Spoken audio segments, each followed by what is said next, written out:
Boss attitude ಅವರ look ಅದೆಲ್ಲ ತುಂಬಾ ಖುಷಿ ಆಯ್ತು ಸರ್. ಸಿಕ್ಕಾಪಟ್ಟೆ ಡಿಫ್ರೆಂಟ್ ಆಗಿ ಕಾಣ್ತಾ ಇದ್ದಾರೆ ಬಾಸ್.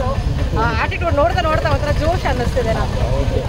ಈ ಬರ್ಡೇಗೆ ಕೆಲವರು ಕೈ ಎಲ್ಲ ಎಲ್ದಾಡ್ತಾರೆ. ಸೊ ಇದ್ರ ಬಗ್ಗೆ ಏನ್ ಹೇಳ್ತೀರಾ? ಬಾಸ್ ಅಭಿಮಾನಿಗೆ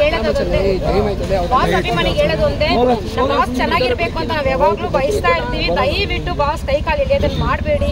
ಅವ್ರಿಗೆ ಏನಾರು ಒಂದು ಫ್ರಾಕ್ಚರ್ಗಳಾದ್ರೆ ಶೂಟಿಂಗ್ಗಳೆಲ್ಲ ಪೆಂಡಿಂಗ್ ಆಗುತ್ತೆ, ನಮಗೆ ಮೂವಿ ಬರೋದು ಲೇಟ್ ಆಗುತ್ತೆ. ಹಂಗಾಗಬೇಕು ಅಂದ್ರೆ ಹಿಂಗೆ ಮಾಡ್ತೀರಾ ನೀವು. ದಯವಿಟ್ಟು ಯಾರು ಕೈ ಕಾಲು ಎಳಿಬೇಡ್ರಿ. ದೇವ್ರನ್ನ ಯಾವತ್ತು ದೂರದಿಂದ ನೋಡಿ ಕೈ ಮುಗಿಬೇಕು. ಕೈ ಕಾಲು ಎಳೆಯೋದು ಹರ್ಟ್ ಮಾಡೋದೆಲ್ಲ ಮಾಡಬಾರ್ದು. ದೇವ್ರನ್ನ ನೋಡಿ ಎಷ್ಟು ಖುಷಿ ಆಯ್ತು ಮೇಡಮ್? ಸಿಕ್ಕಾಪಟ್ಟೆ ಖುಷಿ ಆಯ್ತು ಸರ್. ಖುಷಿ ಆಗೋಯ್ತು.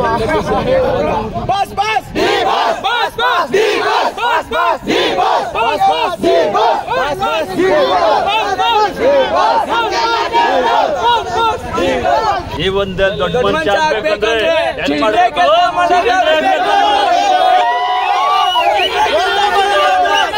ಶುಭಾಶಯ. D boss.